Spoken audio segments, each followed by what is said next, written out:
Okay, we're going to continue on here with our last chapter of organic. We don't have too much more to go. Then we'll get into some of the other chapters here, and then we'll maybe call it a day, I guess. All right. So we are in chapter 14, which is our last organic chapter. And last time we focused in on a couple of organic molecules. I'm going to try to remember what those were, but I think we had an ester we talked a lot about last time. Remember that the ester has the functional group that's looks something like this. It is carbon, oxygen, double bond to an oxygen and really to a carbon. And that's the functional group because it's made out of those two things that kind of look like that. It is made out of a carboxylic acid and an alcohol coming together through a reaction that we talked about, which is the esterification reaction. And basically, we take a carboxylic acid and we add an alcohol to it.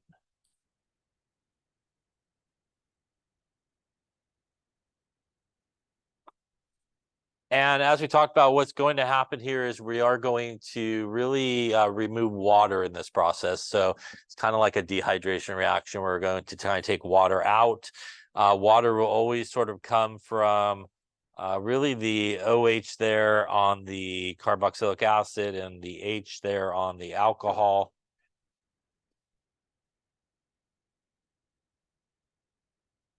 And once again, once that water comes out, what is left there is pretty much your ester, which means all you have to do is just kind of squeeze them together. Again, nothing changes here. So starting on the left there, we would have our CH3, our carbon oxygen double bond to our oxygen, as obviously we would take out what's in the box, and we would have our what's left there on the other side. This would make our ester.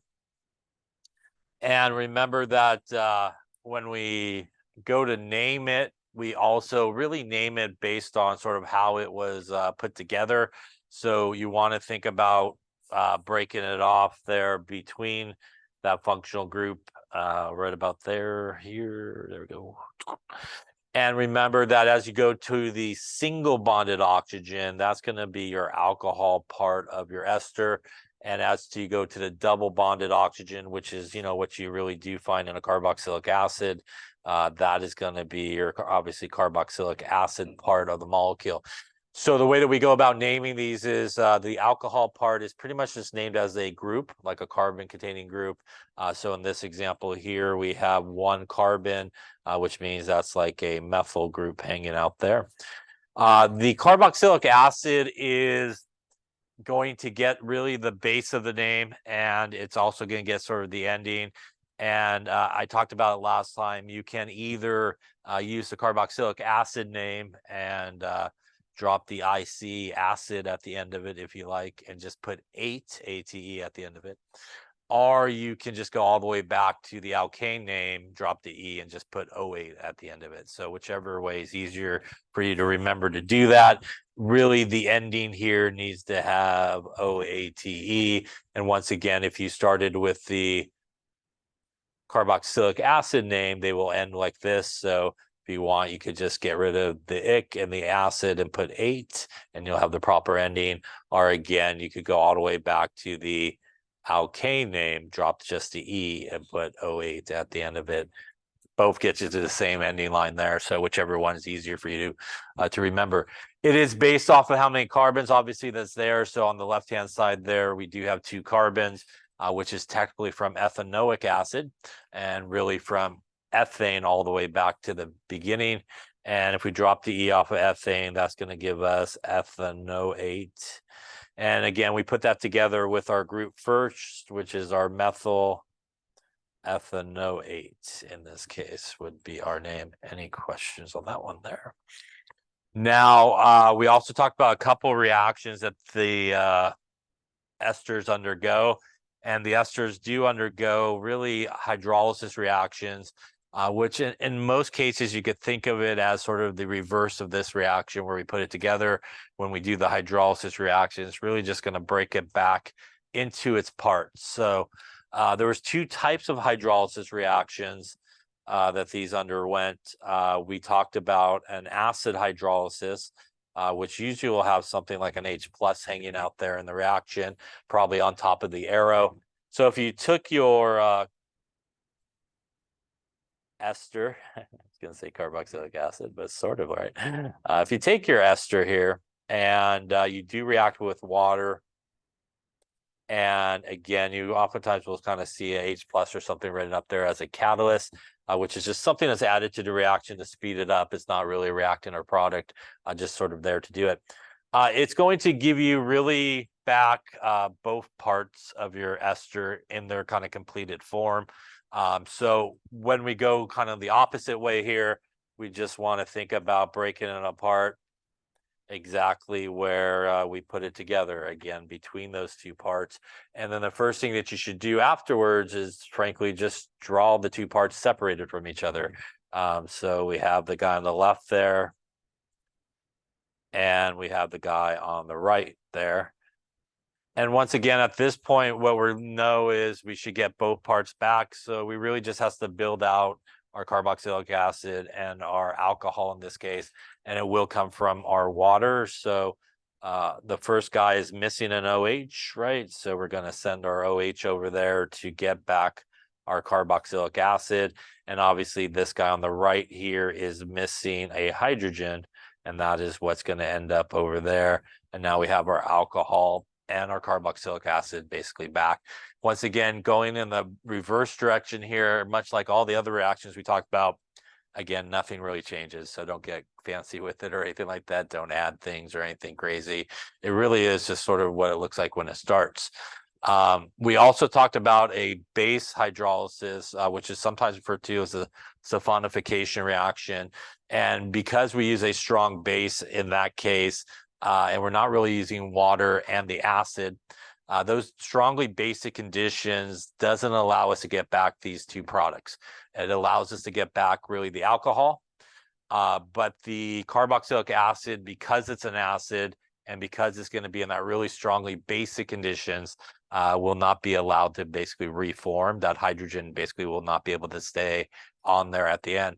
So what we end up with when we do a basic hydrolysis is really a salt and our alcohol back. So very similar to this, but a little bit different because of what's happening. So if we looked at that one, if we started again with our ester here,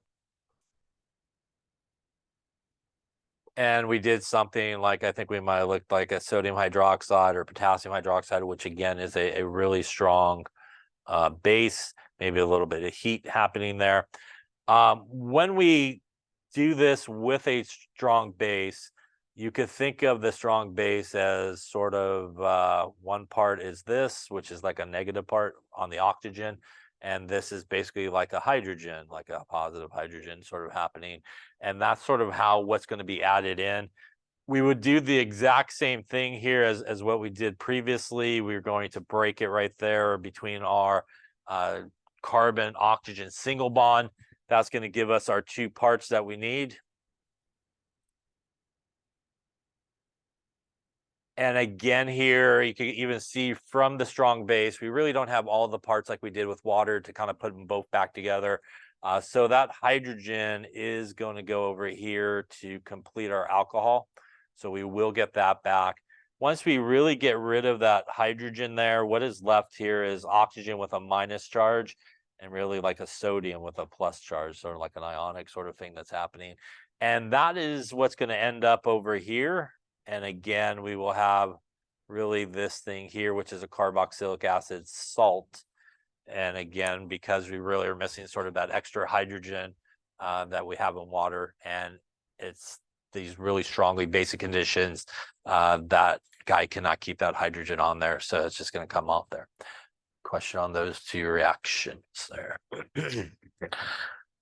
So really the acid hydrolysis, as we talked about last time, is pretty much the direct reverse reaction of the esterification, putting it together. The base one is very similar, but again, we lay up something just a little bit different at the end. We then, I think, talked about our nitrogen-containing organic molecules, and that was our amines here. And our amines are derivatives of ammonia. They have the functional group of NH2, basically, is the functional group. And because they are derivatives of ammonia, they also have some properties similar to it, like we'll talk about here in a second, like they could hydrogen bond because it's a nitrogen directly attached to a hydrogen. We can also classify our amines, just like we can classify alcohols or carbons as primary, secondary, or tertiary. And in this case, what we would be looking for is, you know, how many carbons are directly attached to the nitrogen. So in this case, there would be just one carbon. That would get you a primary amine. If you had something like this, this guy here has 1 and 2 carbons directly attached to the nitrogen. So that would be a secondary amine. And I'll just stick with my 3 here. You could have this guy here, which has 1, 2, and 3 carbons attached, which gives us a tertiary amine. So much like all the other ones there, you pretty much look at the nitrogen and we're looking for carbons that are directly attached to it. And that is how you could do primary, secondary, tertiary, as we also talked about, I think, last time as well, and kind of how you could do it with carbons and stuff. Sometimes people count hydrogens rather than carbons. But again, I just think it's easier to count the carbons because you get the number it is directly from counting it that way. So why go, oh, there's 2 hydrogens, so that's a 1. So sometimes that makes sense to people to kind of think about it that way. So I would just count the carbons like we talked about. We do need to know how to name amines, and amines are going to be named. We're going to use the common names for these, which means that basically we name them very similar to how we were naming ethers, which we also are using common names for. We basically just look at the groups that are attached to the nitrogen. So that's sort of where you want to focus in on, kind of like with our ethers, we focus in on the oxygen. Here, we would look at the group that's attached there, and that's a methyl group. So we would name it as a group and really just put amine at the end. So that would be methylamine. We would look at this one, that is a methyl group, and that is a methyl group. So that is 2 methyl groups in this guy. That would be dimethylamine. And here, this would actually be trimethylamine, as we have 3 of those guys there. Obviously, if we had different groups attached, the groups would be named in alphabetical order. And again, ignoring any type of prefix. So, on this last one here, if we had, say, something like this versus the one we just had there, we have 2 methyl groups, which would be dimethyl, and this would be an ethyl group.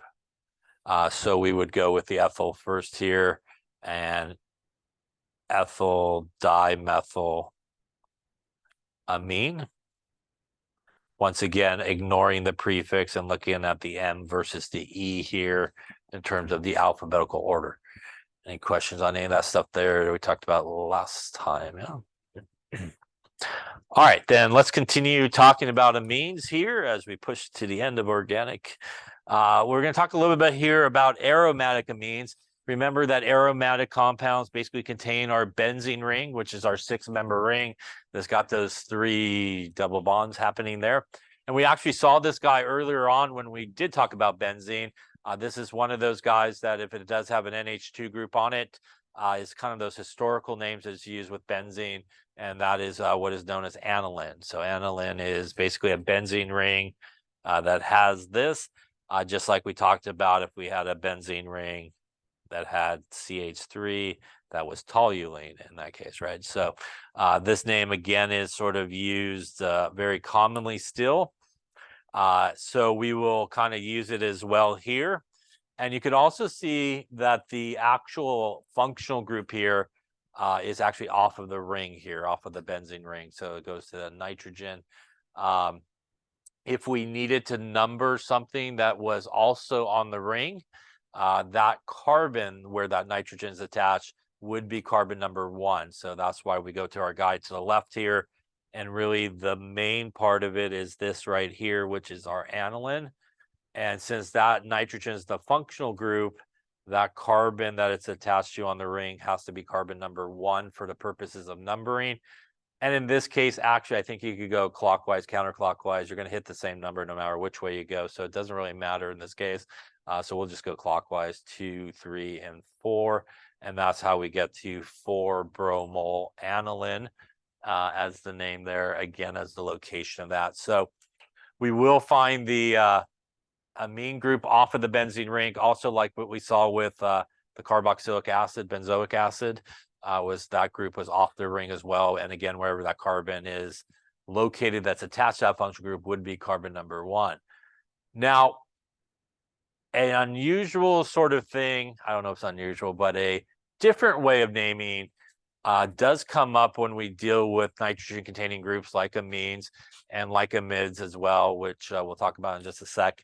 But because that functional group, for example, here is going to be off of the sort of ring here, we actually will have some groups that are actually attached to a nitrogen rather than an actual carbon that's the longest carbon chain. So for example, here we got really our aniline, which kind of comes through here. And we also have this line coming off of the nitrogen, which, as we know in sort of line structure, that is our methyl group that's basically hanging off of there. So, by the way, this is a, what type of amine? This is a,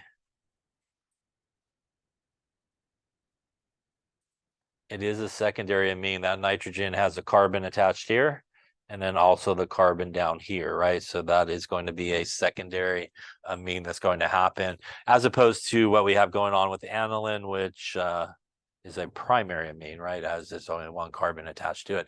So we do get some secondaries and even tertiary amines that can develop with the groups actually being attached to the nitrogen rather than the carbon group. So the way that we go about naming it is we still kind of name it the base of it here the same way. We're going to call it aniline. But in this particular case, because we have that group that's attached to the nitrogen, that is a methyl group. But normally when we have groups, we give it a number, right? And those numbers are really corresponds to not nitrogen, but carbon. So in this case, because it's actually attached to a nitrogen, we creatively use N to say, hey, that group is on the nitrogen. That's basically what that means. So we would call this N-methyl, meaning that the methyl group is attached to nitrogen. Here we would use the N just like we use a number like 2-methyl or 3-methyl. But because it's not attached to a carbon, but attached directly to the nitrogen, we do not use a number. We just use an N. And that is how we get to this name of N-methyl aniline in this particular case. If you were doing the IUPAC way of naming amines as well, you do come across that in non-aromatic ones as well. You can have some groups attached directly to the nitrogen, but since we're going to go with common name, you won't probably run into it too much, but it is possible in non-aromatic conditions. It also has to use the N as well. So for example, in this case, if we had something like this, do that, and we'll do this. Give it a go. What do you think this name would be?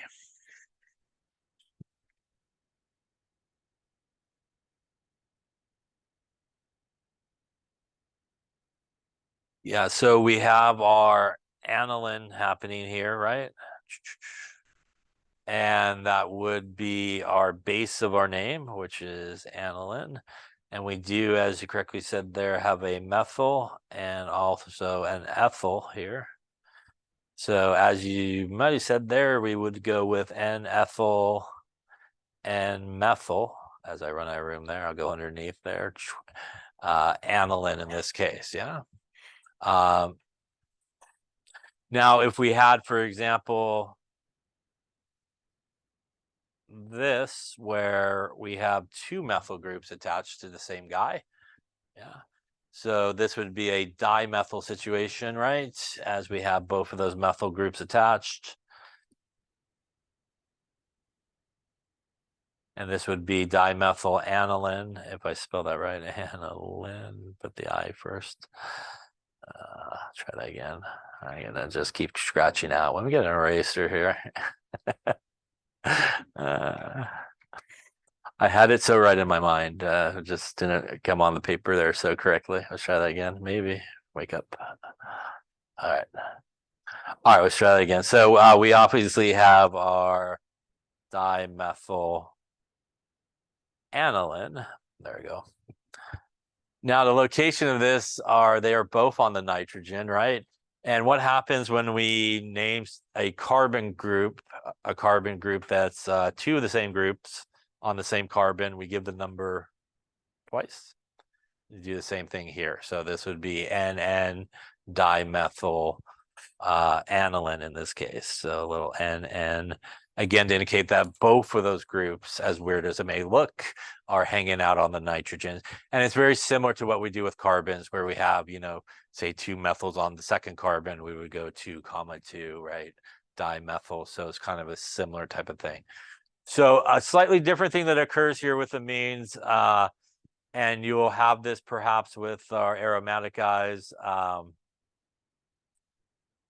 It's probably the only place we'll see it, since again we're using common names for the other ones. So common name, even if it's have those groups attached to the nitrogen, we won't use the ends. Any questions on that there?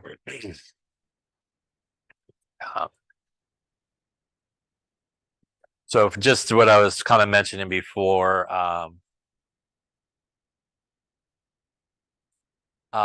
if you were going to use like an IUPAC way of naming this, which we're not going to do, you can also come across with those ends in this situation as well.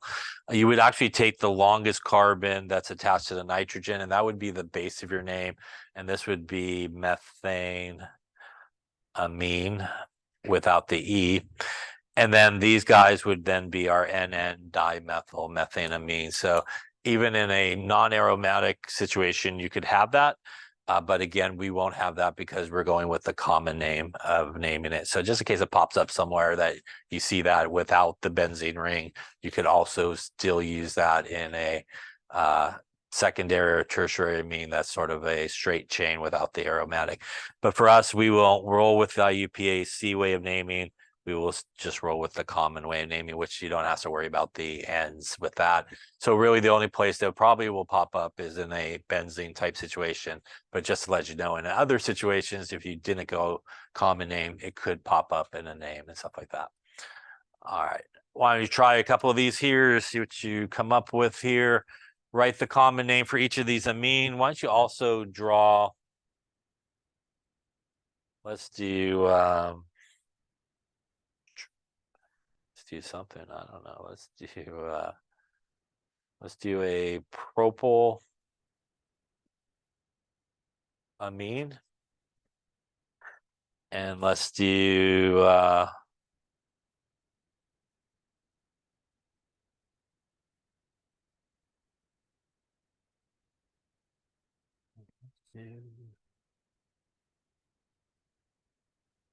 and chloral aniline. Okay, let's take a look and see. So we'll start with the naming. So once again, since it is an amine, we're just going to focus in on our nitrogen and find our groups that are attached to us. So that looks like a 2-carbon group, which is an ethyl.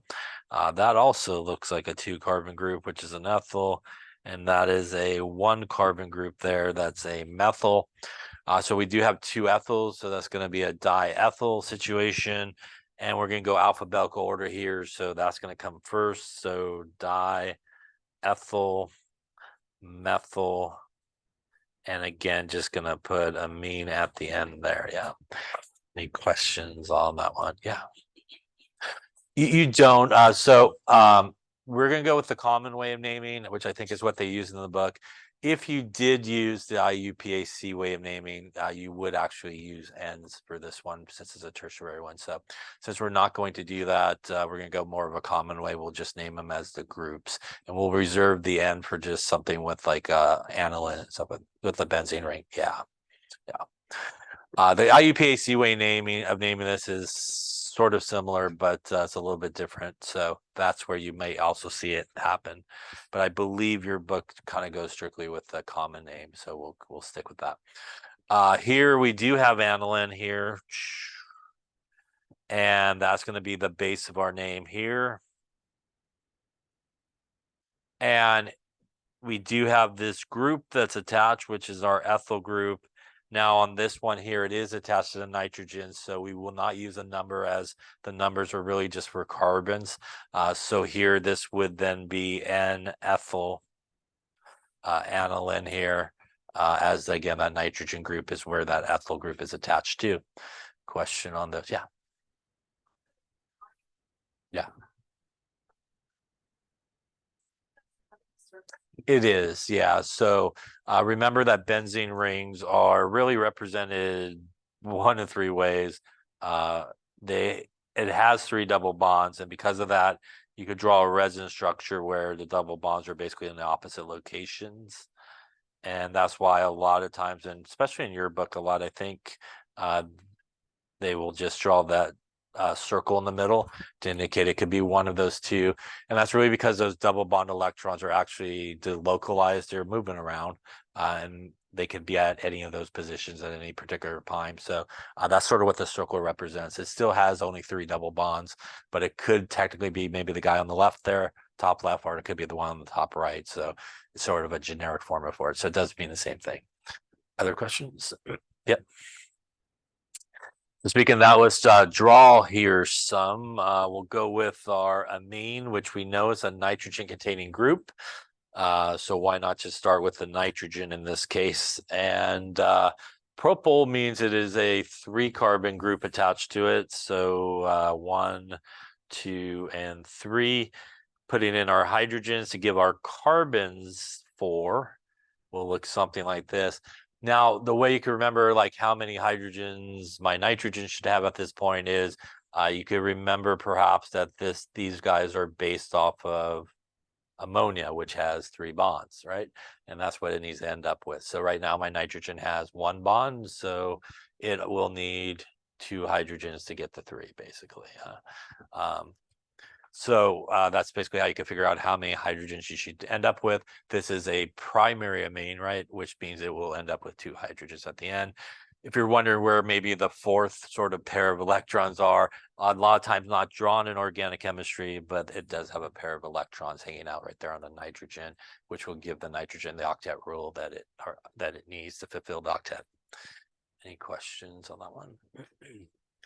N-chloroaniline will be our benzene ring, which once again, you could draw with the circle or you could put the lines in whichever way you want to do it. It has a nitrogen, and that N-chloral means that there should be a chlorine attached to it. And we can now do kind of the same thing we just did. That nitrogen now has 2 lines to it, which means it actually will only need 1 hydrogen in this particular case. And there's that's what it looks like. Also, it still has the dots on the nitrogen that's not drawn. And 2-bromol aniline will also have our ring. It will also have our nitrogen, but 2-bromol aniline means the bromine, is it on the nitrogen or the ring? That is not an N, but that's a number, which means it should actually be on the ring. Yeah. So again, because it's a number, it means that this would be carbon 1. And if you go left or right, that would be, say, carbon 2. And that is where the bromine is actually hanging out. If it said N-bromol, then it would be on the nitrogen. But in this case, since it does have a number, it has to be on the carbon that's on the ring. That also means that we do need to still fill out our nitrogen up there. It has only 1 bond, so it would also need a couple of hydrogens hanging out there on the nitrogen. Yeah. Any questions on amines, drawing them, naming them? All the fun little things that nitrogen brings to the table, yes. Yeah. All right, then let's talk about some other things about amines here. Obviously, line structure, I think we touched upon it last time. Drawn the same way. Again, you do have to draw, obviously, the end. Otherwise, it would be assumed to be a carbon if you don't put the end in there. And when you're analyzing, it works the same way. This is 1, 2, 3 carbons, which gives us our propylamine. This is 1 and 2 carbons, which is an ethyl group. That's a 1, 2, and 3 carbons, which is a propyl group, and alphabetical ethyl propylamine. And that obviously is a secondary amine. And here we have 1 carbon, 2 carbons, which is an ethyl group, 1 carbon, 2 carbons, which is also an ethyl group, and 1 carbon, which is a methyl group. So this would be our diethyl methylamine, which again is a tertiary amine. So pretty much like everything else that if you were drawing a line structure or have the line structure, you still want to start with the nitrogen and kind of work your way out to the sides and see what groups that you have attached there. So let's talk a little bit about the solubility of amines. Because amines are pretty much ammonia derivatives, they have what is necessary to hydrogen bond. They have, again, a hydrogen that's bound directly to a nitrogen, which means it's able to participate in hydrogen bonding. Remember that, again, you need a hydrogen that is bonded directly to nitrogen, oxygen, or fluorine. So these amines here have that hydrogen bond to the nitrogen, going to create that polar bond. And that's going to allow it to hydrogen bond, which is going to really help it work really well with water, which wants the hydrogen bond as well. So they're going to be very soluble. Tertiary amines can form hydrogen bonds only with water molecules. They cannot form hydrogen bonds with themselves. And that's because tertiary amines have no hydrogens, right? So if it is a tertiary amine, it will not look like that. It will have a carbon. So if we have a tertiary amine, this nitrogen does not have an actual hydrogen there. So it cannot hydrogen bond with itself, but it can hydrogen bond with water because it still has a nitrogen. So it's able to still participate there with the water and able to hydrogen bond with it as the hydrogen from water, able to do that bonding. So even though it cannot hydrogen bond with itself, it can still hydrogen bond with water. Primary and secondary amines both have hydrogens, which means they can also hydrogen bond with themselves. That also means that it's going to help it with its boiling points. Primary and secondary amines should have higher boiling points than tertiary amines because tertiary amines can't bond with itself like that through hydrogen bonding, but primary and secondary guys can, which is going to give it a little bit stronger of a bond within the same amine that happens. So because amines do contain that polar bond, they will hydrogen bond with water. Again, primary amines can form more hydrogen bonds than secondary amines because primary amines have 2 hydrogens. Secondary amines have 1 hydrogen. And as we just talked about, our tertiary amines have no hydrogen, so it has no ability to hydrogen bond. So like alcohols of similar size, including tertiary ones, they are going to be soluble with water when they do hydrogen bond with it. And very much like the alcohols, as soon as you hit a certain sort of threshold of carbons getting kind of big, the solubility is going to start to decrease a lot, again, because it's going to be very hard for water to kind of get into that spot. And the molecule is going to be really kind of larger. So in terms of amines with more than 6 carbons, we start to really see a diminished amount of hydrogen bonding going to occur there. And again, that non-polar part just really sort of gets in the way, much like what we see with our alcohols here. So something like this, which obviously has a pretty healthy non-polar part right there, is going to really detract from any ability for water to get in there and sort of hydrogen bond. And that's going to be not very soluble in water because of it. All right, so take a second here for each of these. Which one should be soluble in water?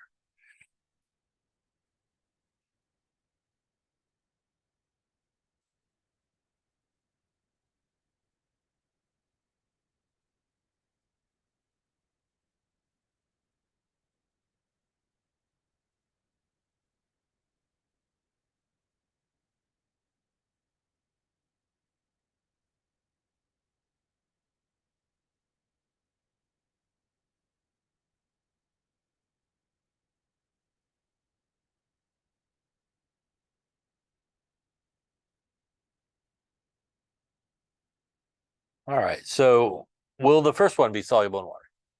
It will be. This is a primary amine.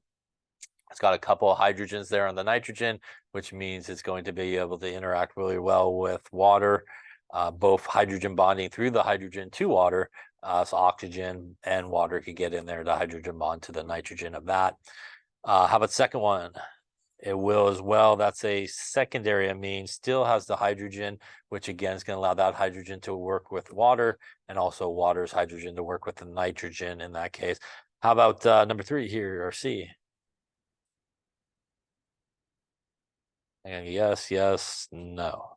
That is that's an alkane, yes. That is all nonpolar, which means although it has a lot of hydrogens, none of those hydrogens are going to do much good because it is a nonpolar bond. So remember, in order for something to hydrogen bond, it has to have that hydrogen that's directly attached to a nitrogen, oxygen, or fluorine. Or in the case of the tertiary amine, although it cannot hydrogen bond with itself, because it has that nitrogen, it allows water to hydrogen bond to it. So it can hydrogen bond with water, but not to itself because it's lacking it. Any questions on any of those there?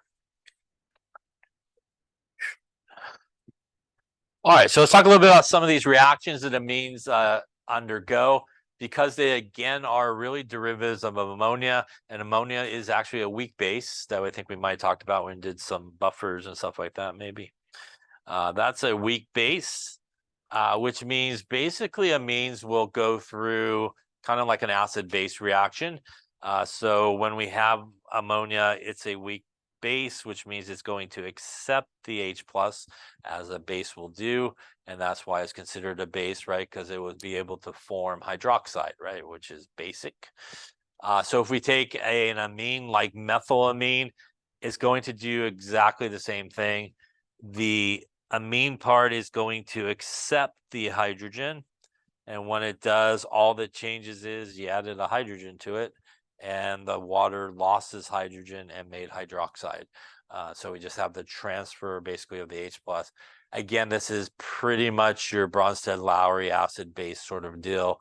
And what's happening here again is that proton being transferred and accepted in this case.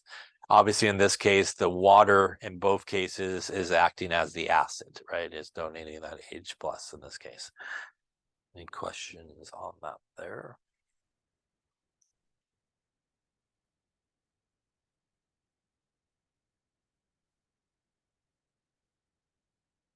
Now, amine salts are formed when amines basically go through this sort of reaction.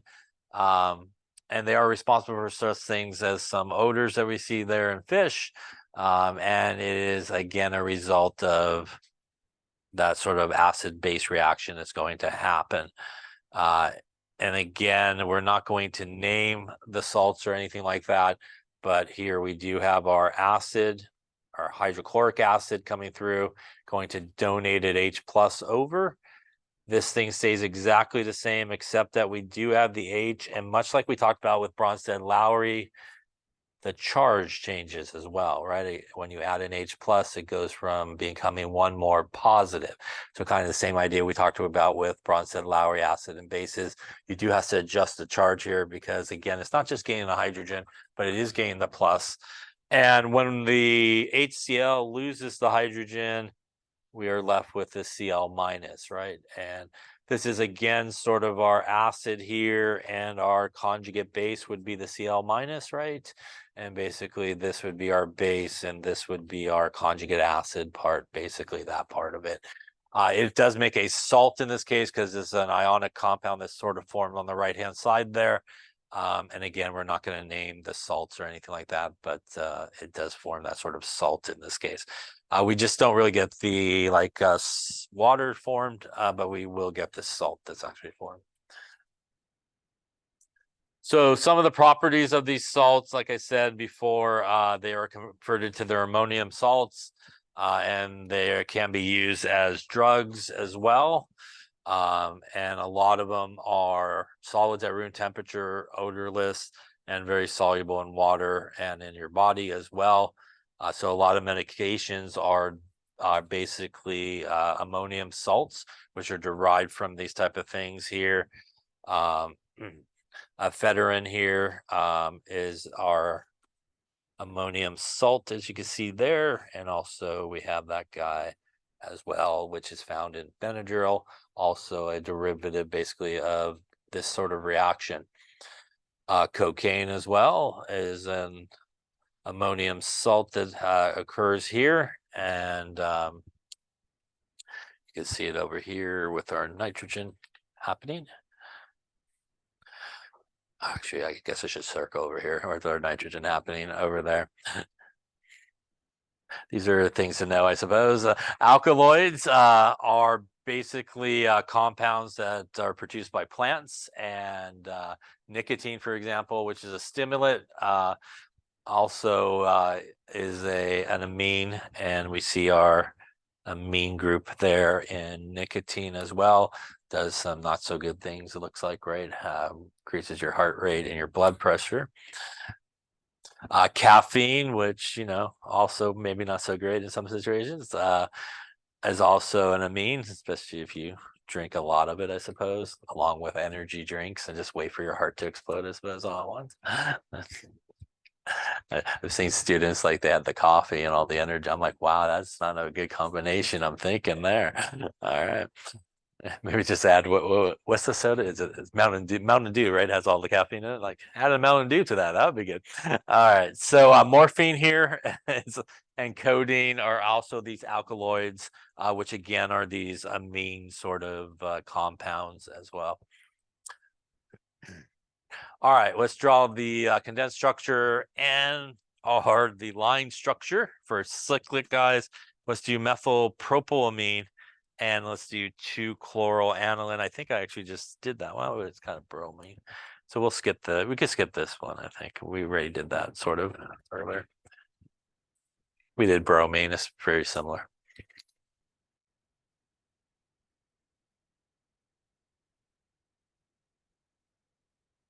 Okay, so clearly here we see the amine, which means definitely nitrogen. And again, when you're drawing these, probably again, that's a good place to start. We have a propyl group, which is 3 carbons, and it doesn't really matter which side you kind of put it on. And we have a methyl group, which is 1 carbon. And now we will add our hydrogens into our carbons to get to 4. And now when we look at our nitrogen, it has 2 bonds coming in, which means it also will need a hydrogen coming out of it as well, which you could just write next to it if you wanted to, and that's to draw it out. Question on that one there. This is again a secondary amine here, as it is attached to 2 carbons in this case. Able to be soluble in water probably, and also do some hydrogen bonding because of it as well. All right. The next type and last of the organic compounds we're going to talk about are amides. And amides have the functional group that looks, frankly, like a carboxylic acid and an amine got together, and that's because that's how you make it. You put together carboxylic acid and an amine, and you get an amide bond here. So this is the amide bond. That's the functional group there, as you can see right about there. When we see it in acetaminophen here. And this is an important bond. This is actually a bond that amino acids bond each other to. This is the peptide bond that actually forms between amino acids, is this bond here. We actually make it, frankly, by, just taking out our normal sort of water situation. In this case, we'll do something like this. So we basically take out water. Maybe I'll just draw it like this here. Actually, maybe I'll do a different one. We'll do I'll do this. So if we take something like methylamine here, we would take out water. And when water goes out, I guess I'll finish my guy over here. I'll put a carbon. We basically just squeeze them together, and then we will get CH3, C double bonded O, and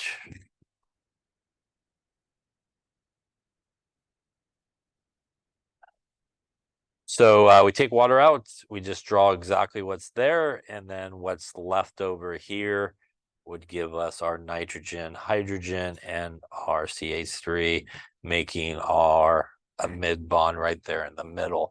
So basically they're formed from that reaction of a carboxylic acid and basically an amine, or even ammonia could do it as well. And you basically take water out and then just kind of squeeze everybody together. And that's actually how amino acids actually come together as well. When they make a peptide bond, you take water out and just push them together, basically the two amino acids in that case. Question on that there. So amides are derivatives of carboxylic acids, and again, our amines are ammonia, where again, we really just take water out and push them together.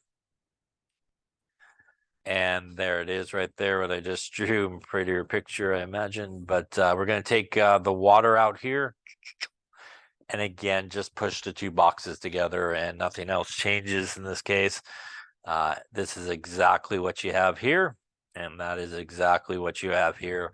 All we did is get rid of basically the water bridge between them and push them together. Same thing here. We'll take out the water, the OH from the carboxylic acid, and one of the hydrogens from the amine group that's on there. And again, push them together will give us our amide bond here. Obviously, as you could probably imagine, this is reversible, because if you wanted to break it apart, you're just going to throw some water back in there, which we'll talk about in just a second, and it will break it back apart going the other way through a hydrolysis reaction.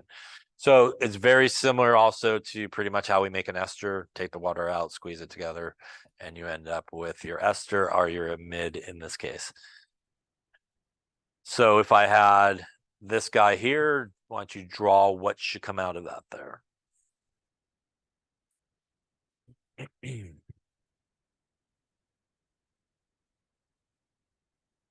Okay, so again, it may look like kind of scary with a lot of stuff happening there, but we just got to remember we're just going to take out basically water. We have a carboxylic acid and we have an amine, which should give us our amide on this side. If it's helpful to you, you could kind of turn the amine around, and so you could kind of see what's going on. So if I would turn this amine around, you might even want to maybe draw out the hydrogens as well, might be helpful. And if you do that, you can now have a place where you essentially can kind of put a box around water that you're going to get rid of. And now you have it all lined up to redraw it on the other side. Clearly, nothing's going to change on the left-hand guy there except for taking out the OH. So we will draw that guy exactly the same. We will have our carbon with our double bonded oxygen. We now obviously take out what's in the box, and we're going to attach what's left in that spot. That will give us our amide bond right there. Yeah, looks something like that. Yeah. So once again here, nothing fancy happens, like the ring opens up and makes 6 different things or anything like that. Yeah, it stays the same. Yeah, boring like that, I suppose. Yes, but better to draw it like you have it. So again, you have pretty much, the answer right there in front of you. So don't be afraid to copy what's in the problem, because it's mostly the right answer. It's all said and done. Question on that particular one there. All right. There it is. They agree with me. That's good, I guess, but that's right. All right. So IUPAC way of naming amides is, frankly, I don't really care about. So you're not going to be responsible for naming those. So I'm just going to keep Xing that. I'm going to put a couple extra lines there just in case, and one more there as well. So you don't have to worry about naming amides. You need to be able to recognize it. So we don't have to worry about naming that guy as well. You do have to be able to recognize the amide. You need to know the reaction to make the amide that we just did, but you don't have to name it. So let's talk a little bit about amides in life, I suppose. Urea is the end product of protein metabolism. It's removed from blood by the kidneys, and it is also an amide, as you can see right here. Just grab the right pin there. There it is. There's our amide group. Barbiturates as well are amides, and there it is right about there, our amide sort of bond happening. And as we saw earlier, acetaminophen, which are aspirin substitutes for inflammation, also amides, and there's the bond right there in line structure form in each of those. So let's talk about the reactions that amides undergo. So it is important, these reactions as well. So we do have, much like what we just saw with the amines, we do have an acid and a base, and also with the esters as well. We have an acid and base hydrolysis that occur. Actually, we didn't see that with the amines. We saw it with the esters, the acid and base hydrolysis. And it's kind of the similar thing here. It's a little small, so we're kind of bringing it a little bigger maybe. So when we do the acid hydrolysis, we will have water and we will have some type of acid involved in there. And the important thing in this case is actually we will not get back both parts completely. We will get a carboxylic acid that will be completed in the acid situation, and we will get an ammonium salt that will come back. So we won't get the amine completed. We'll get a version of the amine that happens. So where does it break apart? It once again breaks apart right where we put it together. So between the carbon and the nitrogen bond is always where it's going to separate out. And as it shows here, what we want to do is just again draw the two parts separated from each other. So we'll have that guy, and then we obviously will have this guy happening here. So in the acid hydrolysis, the easy way to remember, one of the things you get is you get the carboxylic acid back. So in the acid hydrolysis, you get the acid back. So we do want to kind of rebuild that. So we could take the OH here and rebuild our carboxylic acid in the acid hydrolysis reaction. Now, what we get left over now is basically a salt that's going to happen. So we do have, if you just want to keep track of everything, 1 hydrogen, 2 hydrogens, and this guy will end up with 2 hydrogens, which will give it a plus charge for sure. And the Cl here is basically Cl minus. So this is a salt, an ionic compound, positive and negative basically together in this case. So the hydrogens will end up back onto the amine part of it, and you'll end up with that sort of ion floating around, that chloride ion that will make your salt as well. Now, in the base hydrolysis, it's a little bit different. In the base hydrolysis, you get back the amine, and you do not get back the carboxylic acid. And that's really because it's a base hydrolysis. So much like the last one that we just talked about, because it's basic conditions, you cannot get the acid to come back because it's basic conditions. So that hydrogen will not want to stay on the carboxylic acid, very much like what happens with our esters, that hydrogen doesn't want to stay there. We end up getting that oxygen with the minus sign at the end, the salt. So the same thing happens here because of the conditions of it being basic conditions. So the good way to remember this is amines are basically ammonia derivatives, which are bases, right? So in a basic condition here, you're going to get the base part back, which is the amine part. So you'll get that back the way it came. So if we look at this same one here, We once again will break it apart between our two parts. We will draw everything exactly the way it is and just kind of separate it out. And we have a nitrogen here, and we have our kind of amine part. So in this situation, we have really just this to choose from, and it's going to be very much like we talked about earlier, kind of like this and this, basically, is basically how it's going to go. And in order to get our amine back, that means the hydrogen has to end up over here to get our amine back. And that means the hydrogen is sort of out of play here. We don't have any more hydrogens to work with. We also know that we got to get back sort of our carboxylic acid as a salt, which means we really only have to get back the oxygen part of it. And that is what's going to end up over here, the oxygen part. And the sodium, which will balance out the charge there, is kind of hanging out with it as well. So in this case, in the basic conditions, you get the base part of it back, which is the amine part. And when you do an acid hydrolysis, you get the acid part back and not the other part. So for our amides, that's how you can sort of remember what's happening is the acid, you get the acid, the base, you get the base part back. Question on that there. So if we had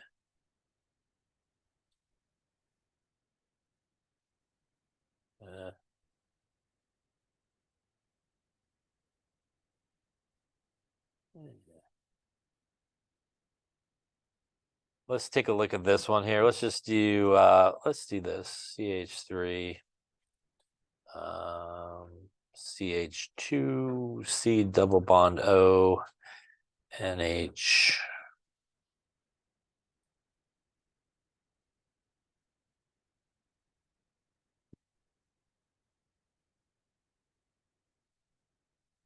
Okay, so let's say we did the acid hydrolysis here. So we did a little bit of water, a little HCl. What should we get at the end of this guy here? So draw it out, see what you come up with here.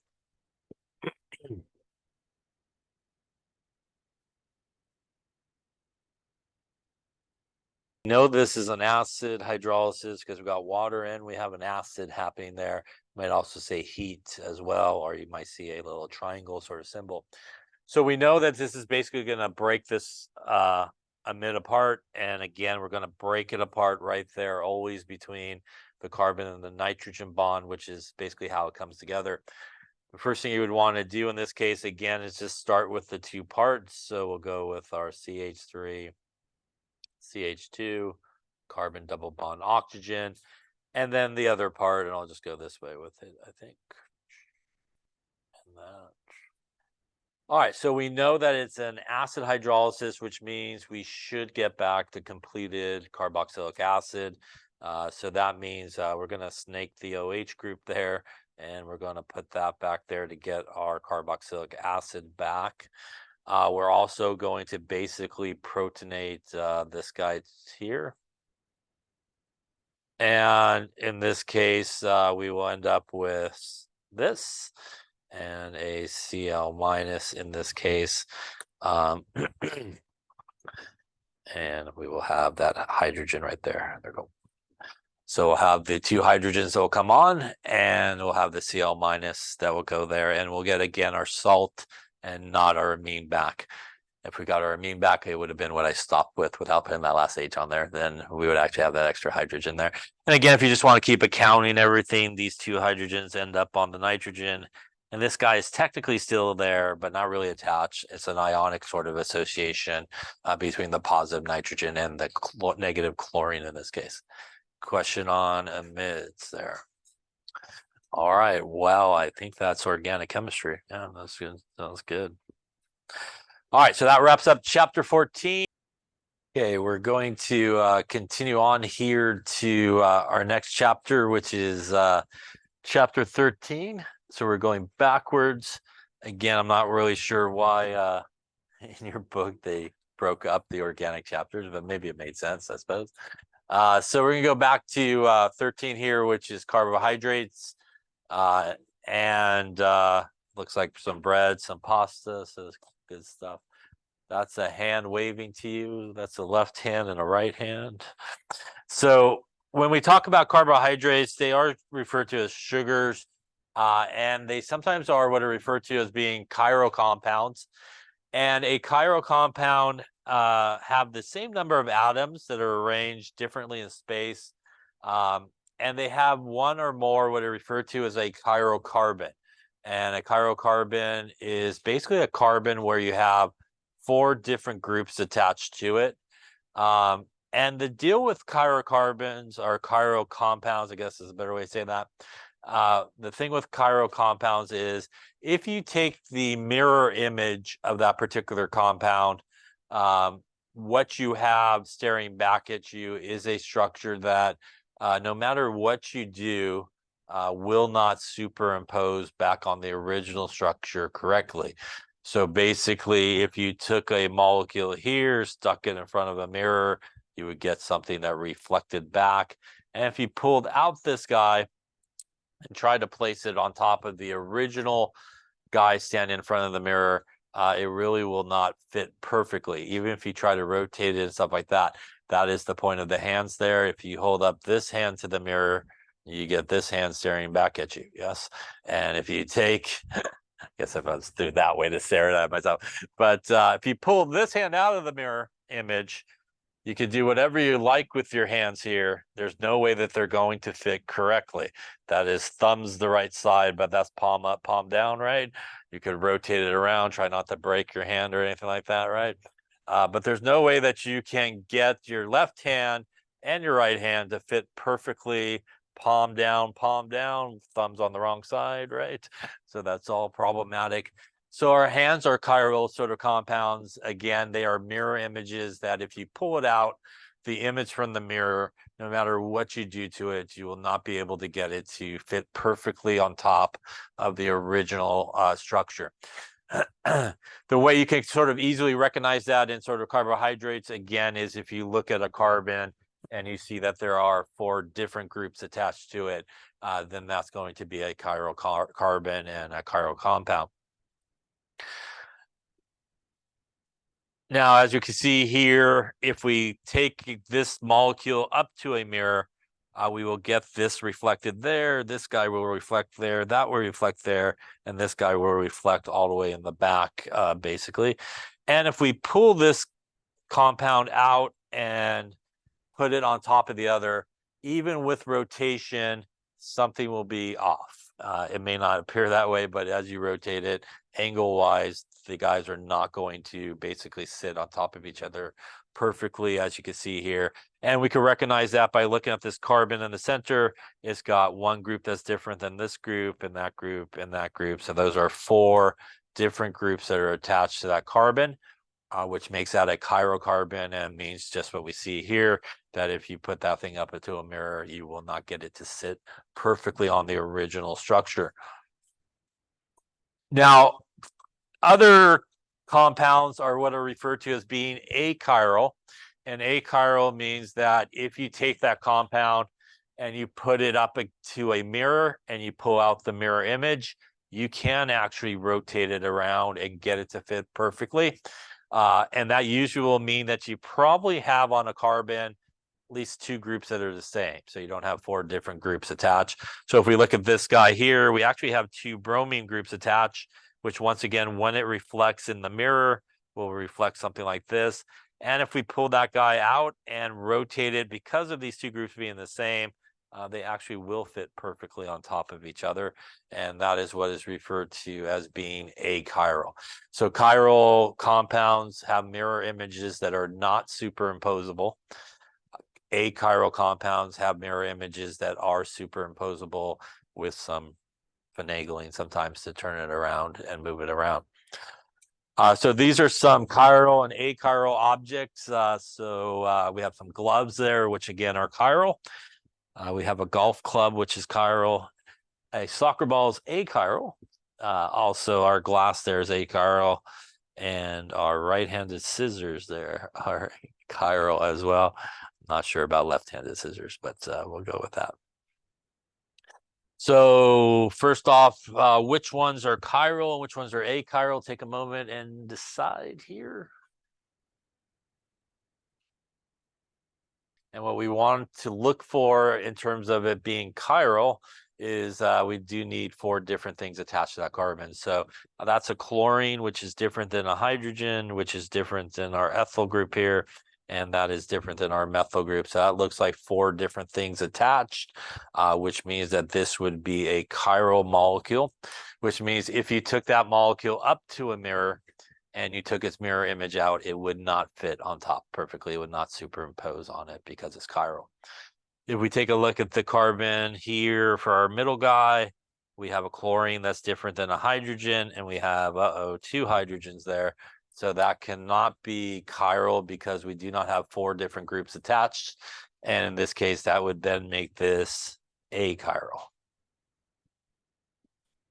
That means that if you took this particular compound to a mirror and showed it as a reflection, it would be able to take the reflection out, and you could rotate it in a way where it will fit perfectly over the original molecule. And lastly, here at the end, if we look at this guy right about there, that is a methyl group, which is different than a chlorine, different than a hydrogen, and different than a bromine. So that is 4 different groups attached, which means that that would be a chiral molecule. Question on how to identify those there. That also means, again, that N1 would have a mirror image that is non-superimposable as well. All right. So Fisher projections are 2-dimensional representations of 3-dimensional molecules. We typically will put the most oxidized sort of group up on top. We use vertical lines and dashes for bonds that go to the back. We use horizontal lines and wedges for ones that come forward. So typically speaking, if you see something drawn with like kind of wedges, like dash lines, that's going kind of behind, and anything with a wedge is sort of coming out of the paper in sort of 3-dimensional sort of space.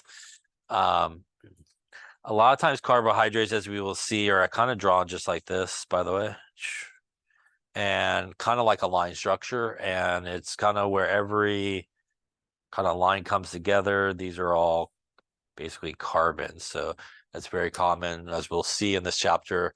That's sort of how carbohydrates are sort of drawn, almost like a line structure type of situation.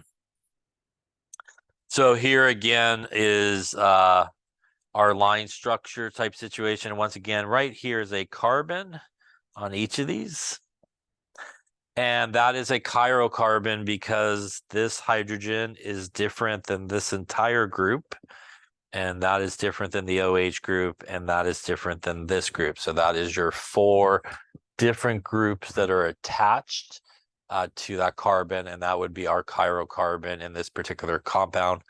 A lot of times we will be looking for example, in carbohydrates, the chiral carbon. So being able to kind of recognize those things is really important.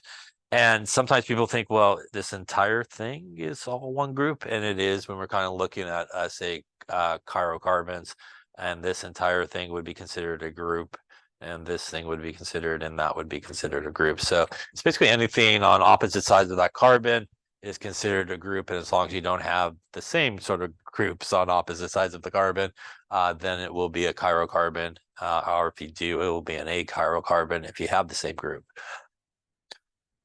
That also brings us to some other notations that we sometimes use with carbohydrates, and that is D and L. D and L stands for left and right, frankly, as that's pretty much what that stands for. So D is right and L is left, basically. And what we are talking about here is the location in a carbohydrate of the OH group, which is the hydroxyl group. And it is the location of the OH group on the last chiral carbon in a carbohydrate. So if that last OH group, and when we talk about last OH group, most carbohydrates will have a group on the top similar to this, and it will either have kind of like an aldehyde group or like a ketone group, as we'll talk about in a bit. And we're talking about the carbon that's furthest away from that group where the carbon-oxygen double bond's located. And that last one, that's a chirocarbon that has the OH group on it. So in this case, this is a carbon here. This is a carbon here. And you may say, isn't that carbon right there the furthest away from that group on top? And it is. But is that guy a chirocarbon, that one? It is not, because if we drew out just the bottom part here,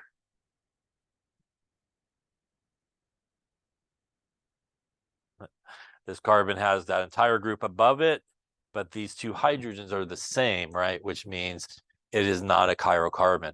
So the furthest chirocarbon is actually this guy here that's circled in the middle. And what we see is the OH group on that guy is on the left-hand side. And that would be the L version of it. If we look over here on the right, this OH group is on the right-hand side, and that would be the D sort of isomer of it.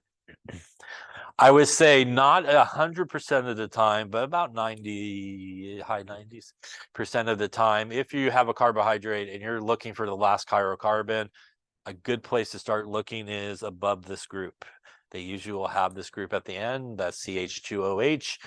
And I won't say 100% of the time, but pretty much a lot of the time, right above it, that carbon is probably going to be your last chirocarbon that you're going to be looking for in most cases. Again, not 100% of the time, but more times than not, that is probably where you'll find it. So if we look at these guys here, which ones could be, I'm going to read this question because it's like a double negative, I think. Indicate whether each pair is a mirror image that cannot be superimposed. I'm not even sure what that means. So that means you can't put it on top of each other, I think, right? So can we superimpose the first one? Let's start with the first one. Is it chiral or achiral, that one? That one is chiral, right? And if we look at this carbon, that is one group, two groups, three groups, and four groups attached. Thank you. And that would make this a chiral compound. And that is its mirror image. And again, if we had a mirror standing right there, this is going to reflect there, there, there, and then obviously on the other side there. So since this is a chiral compound, that means its mirror image cannot be superimposed. So the answer is yes, it cannot be superimposed. So that is why the answer says yes, because it cannot be superimposed. If we look at the next one, is this chiral or achiral, this one? This is achiral, as we do have two hydrogens. So when we do stick this guy up to the mirror image, we are able to take this guy out and really rotate it around where it will fit perfectly on its sense. So the answer here is this guy can be superimposed, which means the answer to the question is no, it cannot be. No, it cannot be superimposed, I think is the where there. It's a double negative. Just trust me, I suppose so. So first guy, we can't superimpose it. Second guy, we can. Is a simple way to answer that question, I suppose. Any question on that?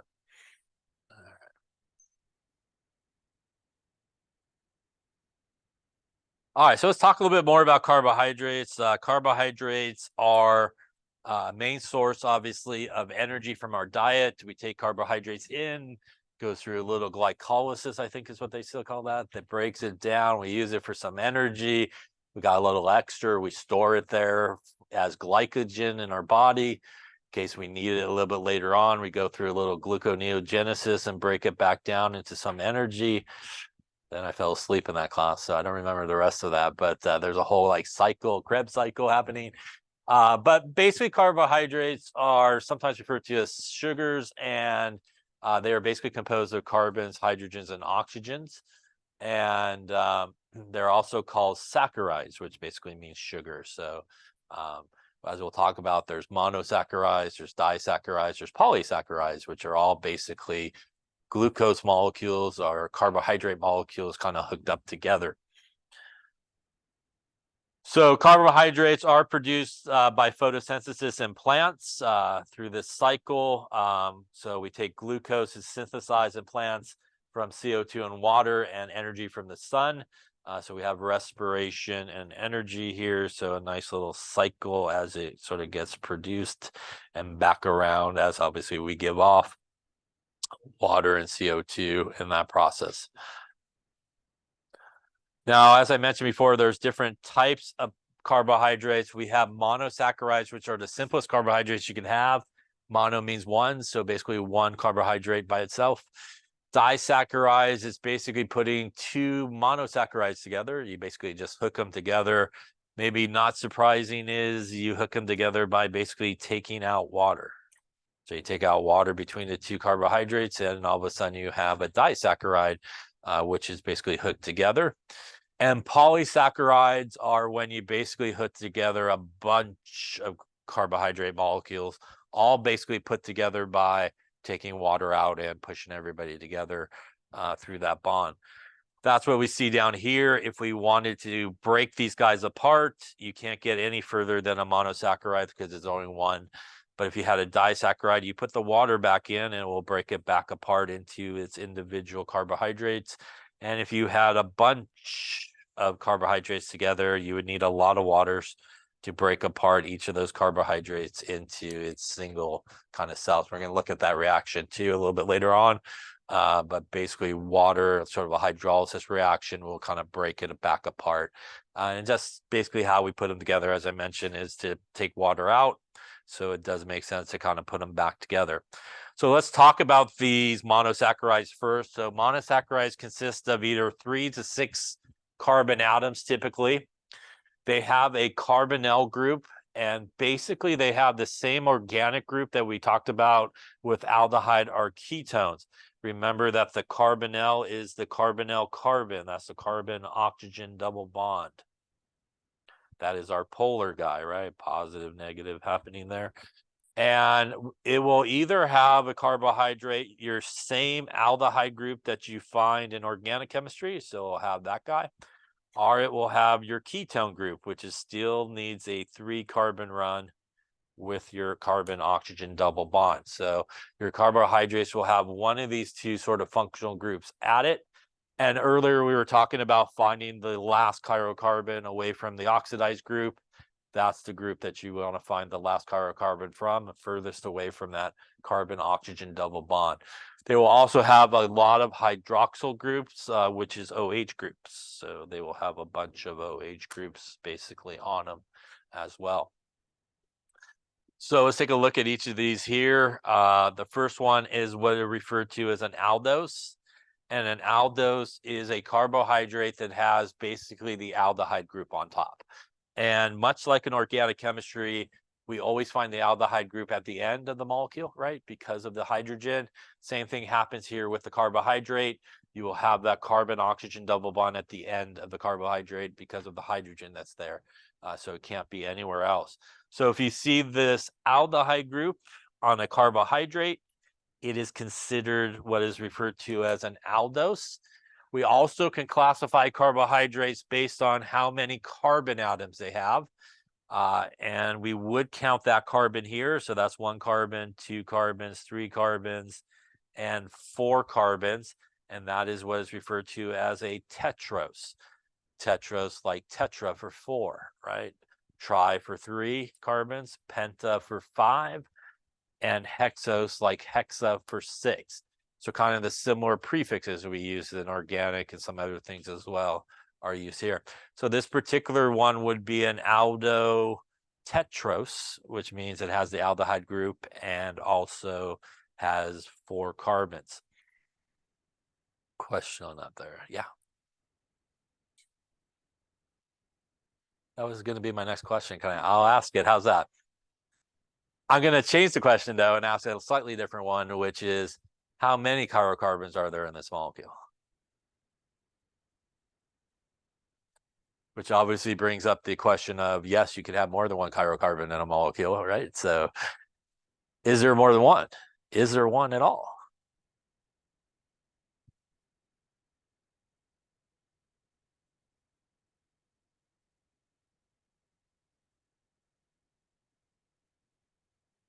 Two? I agree with you. Do you know which ones they are? Or did you just pick a number? So, so let's go through each of these and see if they are or not. Let's start with the very top one there. And the very top one is obviously this guy here, which frankly has this group, and really everything below it. But that's only 3 groups, so that doesn't seem like 4. So that can't be a chiral carbon. Plus is part of really the functional group that's happening there. So then let's take a look here at the next carbon. We take a look at the next carbon, which is this guy here. It has this group, which is an OH group, and that is different than the hydrogen, right? And above it, this entire aldehyde group is obviously different as well. And below it, it has this entire group, which is different, which means that carbon right there is a chiral carbon. So there's one. We found one, so that's good. Let's see if there's any more here. If we take a look at the next carbon down the road there, this carbon has an OH group, which is different than the hydrogen group. And that is different than this entire thing here, right? And that entire thing is different than this thing right there. So that looks like 4 different groups attached, which means that one would also be chiral. So there's number 2 of yours. And I think you're right, because as we talked about previously, when we get to that very last carbon, we see what there? We see 2 hydrogens, right? Which means obviously that's 2 groups that are the same, so that cannot be chiral. So as I mentioned before, a good place to find a chiral carbon is definitely right about there, yes. And this guy would also be a chiral carbon in this case. So there's actually 2 chiral carbons and actually an achiral carbon at the bottom there, right? Would this be L or D, by the way?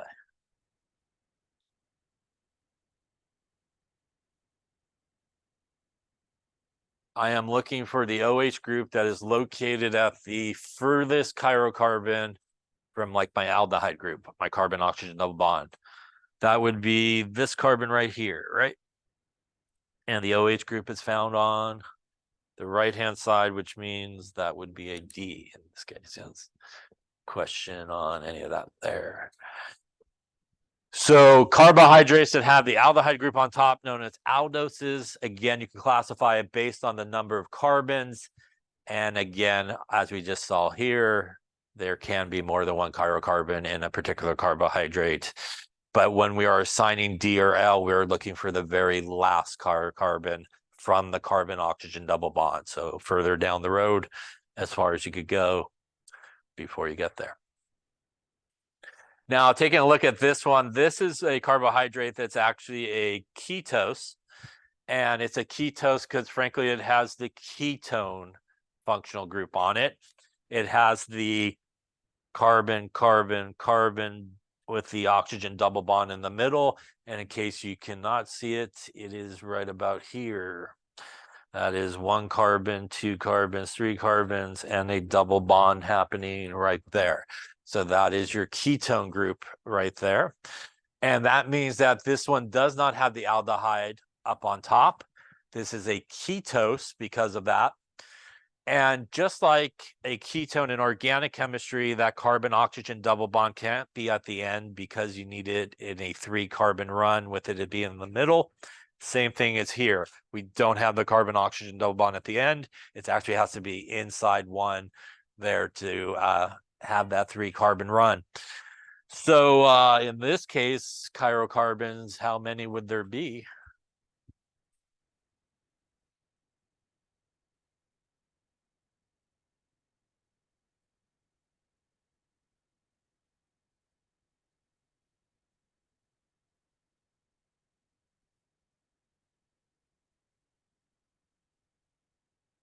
There is 3. Yes, there is 3.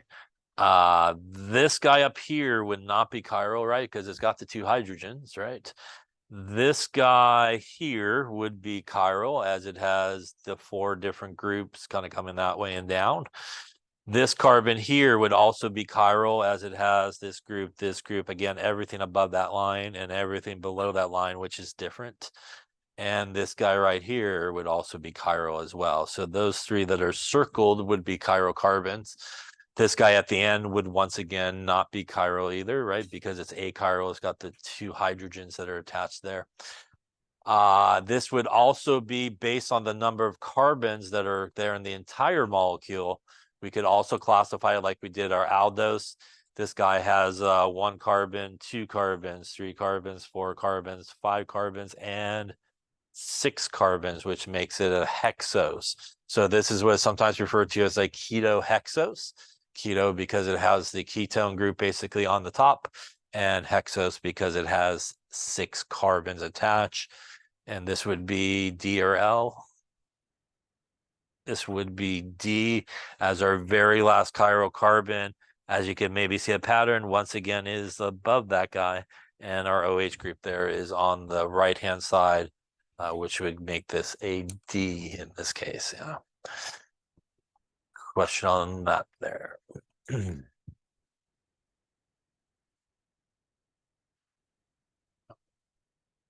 All right, so identify these as a keto, aldo, tetros, pentose, and hexose. So take a moment and decide.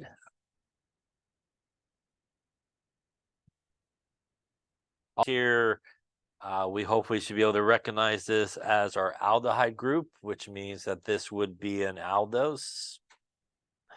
It has 1, 2, 3, 4, 5, and 6 carbons, which means it's going to be a hexose, right? And it has 1 chirocarbon, 2, 3, and 4 chirocarbons, right? So these guys right here would be our 4 chirocarbons. That means that the last chirocarbon away from the carbonyl group is this carbon, and we see the OH group there on the right, which means that this would be a D in this case. Yeah. Any questions on any of those there? Coming here, we have our ketone group, again, hiding right about here. There's our 3 carbons in a row with our double bond happening right there. And that means that this would be a keto or ketose.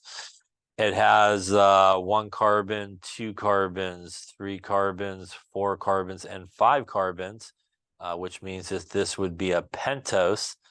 And in this case, it has only 2. These guys that I just circled, chirocarbons.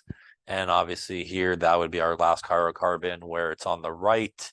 So once again, this would be a D in this case, yeah. Any questions on identifying those there? Oh. All right. So let's talk a little bit about the structures of these carbohydrates. We do place the most oxidized group up on top. And like I said before, a lot of times they really don't include the carbons in the pictures, kind of more like a line structure. So, you know, if we had something like this guy would have how many carbons? Yeah, so it would have, again, this is obviously a carbon here. Again, where it sort of intersects would be a carbon. Where it comes together and intersects would be a carbon, and that would be a carbon. So that's 4. And then obviously we have our carbon there on the bottom, which would be 5. This means that this would be a pentose, right? And it would also be an aldose because it has the aldehyde group. It has how many chirocarbons? Bless you.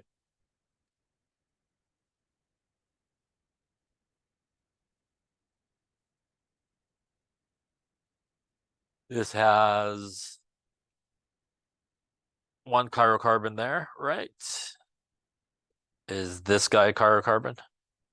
It is not. It has 2 hydrogens, so that's not a chirocarbon. And this one's a chirocarbon, right? So it does have 2, the ones in the circle, and this would be D or L. It would be L, as that's the last chirocarbon from the top there, and it's on the left-hand side in this case. Question on that there? Okay. So again, we see our D and L, and that's very commonly how these things will sort of be drawn, again, without those carbons in the middle. So you don't want to kind of miss any carbons if you happen to be counting. This is glyceraldehyde, and again, our L with our OH on the left and our D with the one on the right there, isomer. These are some examples, some D and L isomers of monosaccharides. Put a little star on this, yes. You do need to be able to recognize these structures, so you might not be asked to draw these structures, but if the structure was laid up to you, you need to be able to perhaps identify that as glucose and ribose and galactose, yeah?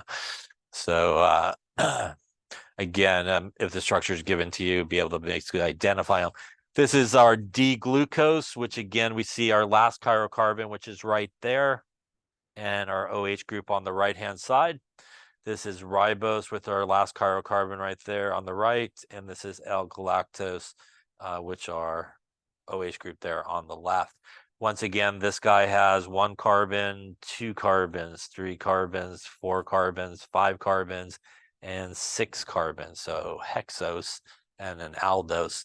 This one has 1 carbon, 2 carbons, 3 carbons, 4 carbons, and 5 carbons, which is a pentose, also an aldose. And this guy has also 1 carbon, 2 carbons, 3 carbons, 4 carbons, 5 carbons, and 6 carbons, which is a hexose as well, and also an aldose. So this slide, you sort of need to know what they look like. All right, so for each of these, are we looking at D or L? All right, so we want to identify these. So we know we need to go as far down as we can from this carbon-oxygen double bond. No need to really go through the whole molecule. We know that usually this guy is not one, so you would want to look perhaps first at this one and see if it is a chirocarbon. And is it a chirocarbon? It is, yeah. It's got 4 different groups, so that will help us determine our DRL. And here our OH is on the left there, which means we should have an L happening.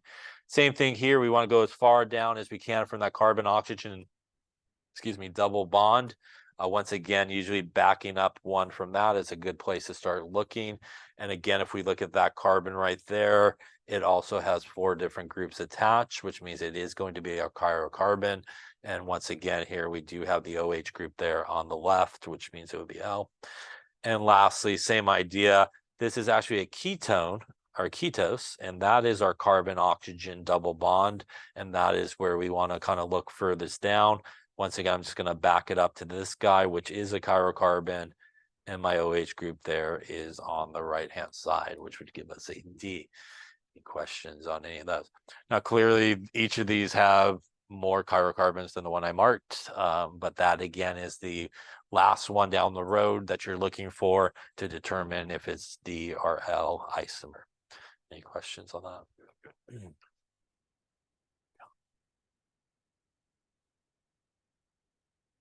So let's talk a little bit about glucose. D-glucose is found in fruits, corn syrup, and honey. It has the general formula of C6H12O6. It's known as blood sugar.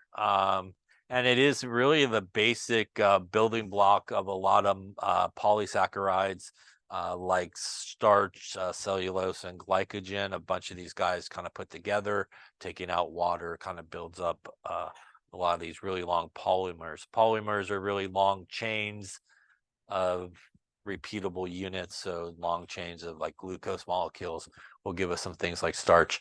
Blood glucose, right? They tested to see, if you're perhaps hyperglycemic, hyper meaning more than, right? So more than normal sugar in your blood. Hypoglycemic means you're less than, right? Less than the normal range. So usually when you take a blood test, that's one of the things that they check. And they also ask you, did you fast, right, before you took the blood test? Because if you had a cookie right on the way into the blood test, perhaps your sugar might not look so great when they get the results of that, right?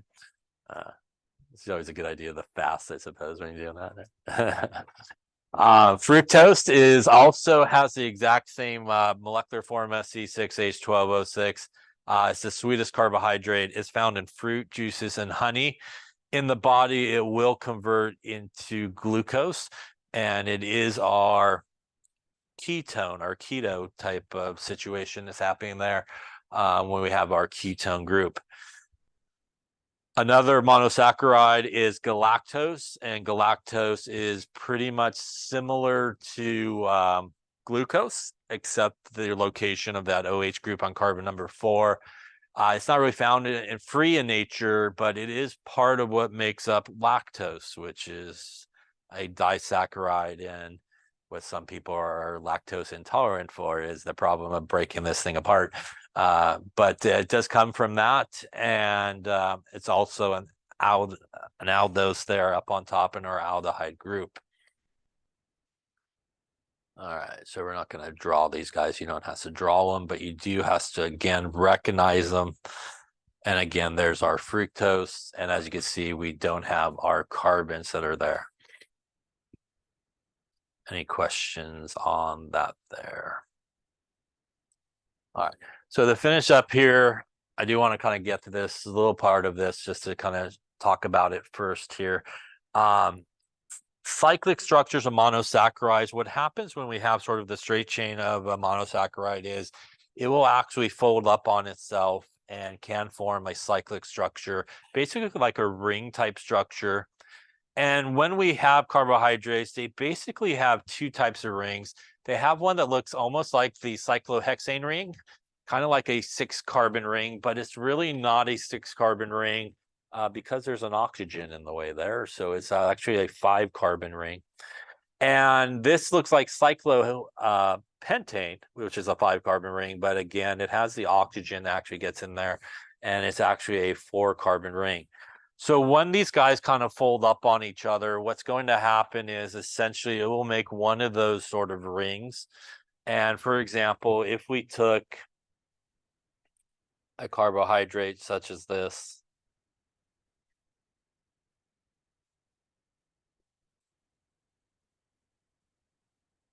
OH and H, let's make up some things. We'll just go straight this way.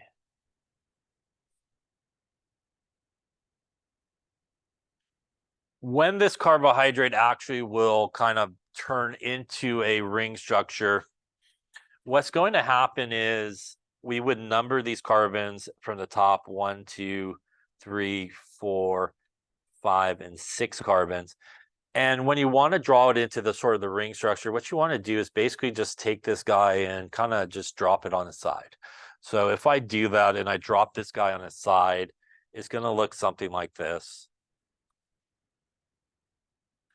And I have, obviously, this is carbon 1.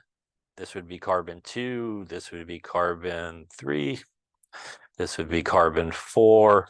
This would be carbon 5. And then I have my CH2OH at the end there, right?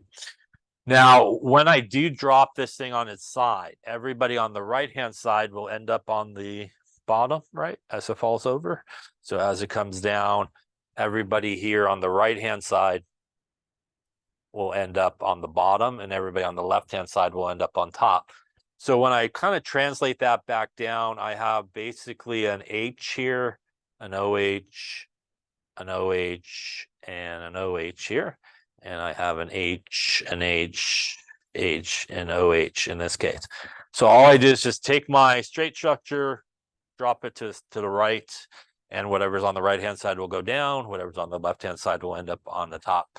What happens when this goes to close is the carbon number 5, which is in this case our longest carbon, I